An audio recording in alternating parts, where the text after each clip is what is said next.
Joining us on our Newsmaker line right now is Utah's Attorney General Sean Reyes. Sean Reyes, along with AGs from other states, have now warned major online retailers to do all they can to stop price gouging. And Sean Reyes, like I said, is joining us on our Newsmaker line. Sean, thank you. Sean, are you seeing a lot of price gouging taking place online? There is, Rod. There's price gouging going on here in Utah. And I want to be clear about something up front. Our friends at the Division of Consumer Protection in the Department of Commerce, they have the primary jurisdiction for enforcing price gouging. But people call the AG's office all the time and level complaints. And so we're seeing a lot of this. We forward these over to our friends there who are taking it very seriously. This is not atypical when you have public emergencies. We see this happen in other parts of the country when there are natural disasters. And of course, on top of the virus, we've had earthquakes here as well. So we've got both public health and natural disasters here going on at the same time in Utah. And so we are concerned about price gouging going on. Do you have an example of some price gouging that is taking place online where you can look at it and say right away, wait a minute, this is way out of line? Well, there's several of them. I mean, primarily these occur with items that people really need. Sometimes others hoard, and so there's a lack of supply. And then you'll see things like toilet paper. You'll see things like diapers or other type of baby formula just going astronomically high. And these typically, I want to also be clear, aren't the big box retailers, the Walmarts of the world who are in their stores raising prices, but those that have an online presence like Amazon, they have sellers that can come on, buy items, and then resell them at very exorbitant prices. And so that's why we sent the letter to these companies. These companies are good partners with us. So they've worked with us in the past, and we're warning them and urging them to be more careful, but we're also working with them closely. So this is not just about a stick and trying to beat companies down when they're dealing with the COVID crisis. We're working also with the same companies that are called out in the letter very proactively here in Utah. I don't know what all the other states are doing, but that's how we like to work with companies here in Utah. Do these companies like Amazon, Facebook, eBay, Craigslist, and Walmart, are they all showing a willingness, Sean, to work with the state of Utah on this? Absolutely. They have already sent us proactively, some in anticipation of the letter that was coming. They knew it was coming, and others in response to the letter. They have sent us what they have found, self-policing and self-monitoring. And our message is, please do more of that.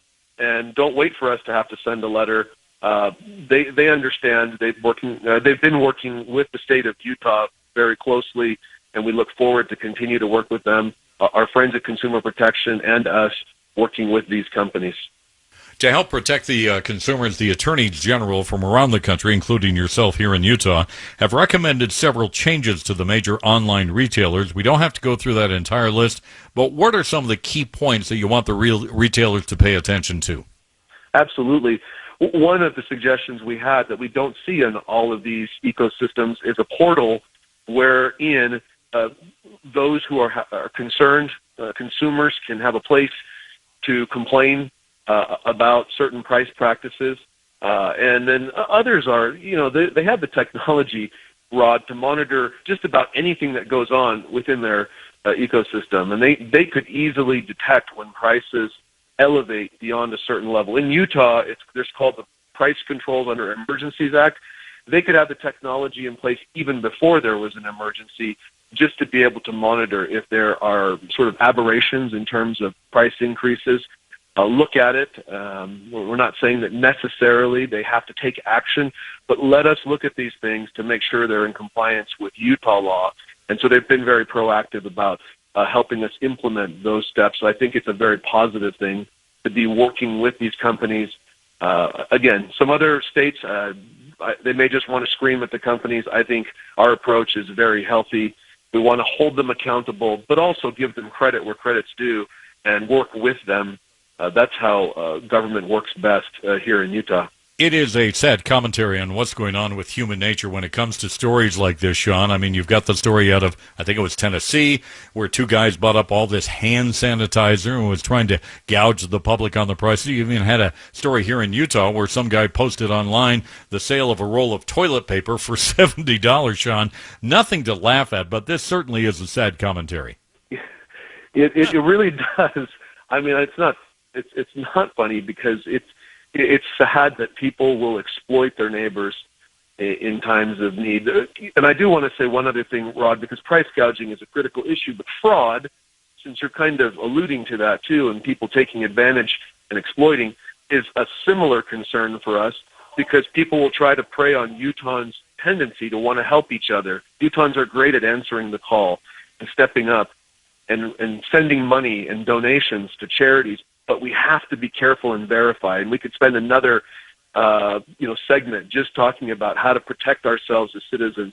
We already have enough going on. I don't want citizens losing their life savings because they accidentally give personal information to a fraudster or scammer during these trying times. And so not only the price gouging side are we looking at, but consumer protection in our office are actively monitoring fraud complaints and cases. And if you see something that looks like or smells like fraud, let us know. And please, Rod, make sure your listeners don't send any money, don't wire anything, even if it sounds legitimate on the other side until you've had a chance to verify it, or call our office, call Consumer Protection.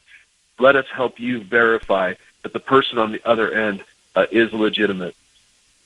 All right, that's Attorney General Sean Reyes. And I want to mention as well, if you look at the state law dealing with all of this, if you're a business person, you're selling a product right now, you are allowed to mark up your product during times like this. I mean, it's all about supply and demand, and if getting a hold of certain items to sell is getting harder and you need to raise your price, it's certainly understandable, but realize there is a limit. I think it's 10%. I don't know what the formula is.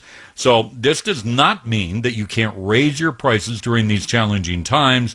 You just have to do so wisely, and you don't have to gouge people, because if you do, that's when Consumer Protection and the Attorney General and his office may come after you for that. So just be aware that you should check the law when it comes to raising your prices. It's all driven by the market. If prices that you're paying go up, you have a right to pass that on to consumers, but just don't get too carried away.